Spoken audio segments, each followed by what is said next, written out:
The Memphis Grizzlies just lost in the first ever NBA play-in game to be eliminated from the postseason at the hands of the Portland Trail Blazers as the Western Conference's 9th seed.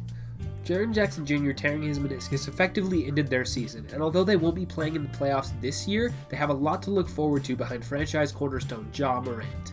Morant is the presumptive Rookie of the Year as he led the team in scoring with around 18 points per game and captained the offense with around 7 assists. Morant is only 20 years old and there's a lot to his game already. He's athletic and gets comparisons to point guards like Russell Westbrook, while still remaining crafty and skilled, gaining comparisons to point guards like Chris Paul. Morant is still improving as a defender and an efficient three-point shooter, but as long as he can get those things down, he's going to be a great point guard for years to come. Morant's partner in crime is big man Jaren Jackson Jr. Just finishing his second season, he's averaging around 17.5 points to go along with 1.5 blocks. Jackson is a good three-point shooter for his size and an emerging pick-and-roll threat with Morant. If he can continue to cut down on fouling and improve upon his defense, there will be many All-Star appearances in his future. This young duo should be counted among the best in the league, and they've already started this Grizzlies rebuild off on the right foot. The Grizzlies lucked out in the draft by getting their hands on Brandon Clark, and he has definitely surprised people with his performance this season. Clark has been amazing off the bench for the Grizzlies this season, bringing instant offense with great efficiency.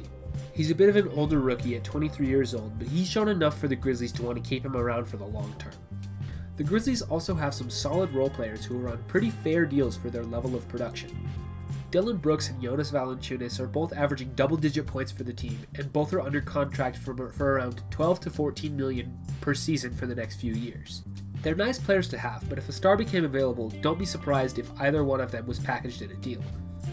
You also have players like Kyle Anderson and Gorgui Dieng who are making a sizable amount of money and probably don't live up to that contract number. They're both fine players, but paying Kyle Anderson around $10 million a year and Gorgui Dieng around $16 million doesn't seem like a fair amount of money for the level of production they have on the court.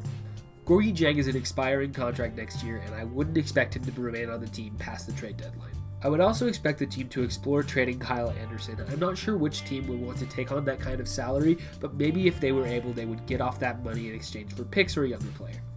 And then there's Justice Winslow, who was acquired in the deal for Andre Iguodala but has yet to play for the team as he recovers from a hip injury. At only 24 years old, he still has a lot of time to improve and get better, but he needs to prove something next year if he wants to remain in the future plans for this young Grizzlies core. He's also potentially a candidate to be traded if another team decides they like him more than the Grizzlies do. You also have a guy like Tyus Jones, who at around $8 million a season has been a solid backup point guard for the Grizzlies, and I would expect them to keep him around. As we look at the Grizzlies cap sheet for next year, they really don't have too many free agents to worry about this offseason. The biggest name there is DeAnthony Melton, who will be heading into restricted free agency after being traded from the Suns to the Grizzlies last offseason. Melton's been a solid reserve for the Grizzlies this year, especially on the defensive end. I would expect Memphis to try to bring him back at a fair deal, somewhere around $5 to $6 million a year for the next couple seasons. I think that's more than fair for a player who is pretty good on defense and still developing on offense. If another team decides to throw him a big contract in restricted free agency, I wouldn't expect the Grizzlies to match. I'd personally put my money on Melton coming back to the Grizzlies on a 3 to 4 year deal worth around $4 to $5 million per season. Beyond that, there's Josh Jackson, who has come on strong late in the season after being a disappointing draft pick by the Phoenix Suns a couple of years ago.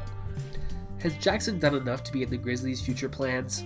I'm not sure, but he'll be hitting unrestricted free agency this summer, and there will probably be a few teams who are willing to take a flyer on a player who was drafted high with high potential, but is underwhelmed so far in his NBA career. I would definitely not overpay for a guy like Jackson. I don't think there's many teams who would. But if he doesn't get many offers and decides to come back to the Grizzlies on a minimum or something close to it, I think they'd be open to that. Anthony Tolliver has been a solid veteran for the Grizzlies, especially during the restart. Maybe he comes back on another 1-year minimum deal, but he's not a high priority for the team this offseason, and I don't expect them to treat him as such. The Grizzlies will enter free agency with a pretty solid team already on paper. There's not a clear need, but in that case, I would simply just go for more 3-and-D wings, more players who can play good defense and shoot that three, because that is valuable in today's NBA. It's likely that the Grizzlies won't have a draft pick despite being in the lottery. Now, if it jumps into the top 4 with the lottery odds, they'll get to keep their pick, but it's likely it will be conveyed to the Boston Celtics from a trade made a couple of years ago. So we're basically looking at the Grizzlies roster for next year. They can round out the roster by getting, like I said, more 3-and-D wing players, but other than that, this is a pretty solid team, and with the young core continuing to improve, they only have a bright future ahead.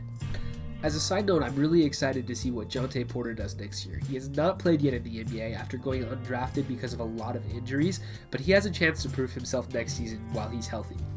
The team has completed a rebuild quickly and successfully after trading off franchise cornerstones Marc Gasol and Mike Conley within the last 2 seasons. They've been able to quickly turn the team around with a combination of lottery luck and good draft choices. I'm excited to watch this team continue to grow, and they'll definitely be one of the more fun teams to watch in the NBA, led by head coach Taylor Jenkins. The Grizzlies have one of the brightest futures in the NBA, despite the obvious fact that there is no Grizzler Bear in Memphis. That's going to be it for my season preview of the Memphis Grizzlies. Be sure to tune in next time when we discuss the New Orleans Pelicans and what their plans are for the next season. Hope you guys enjoyed it, and I'll see you guys next time.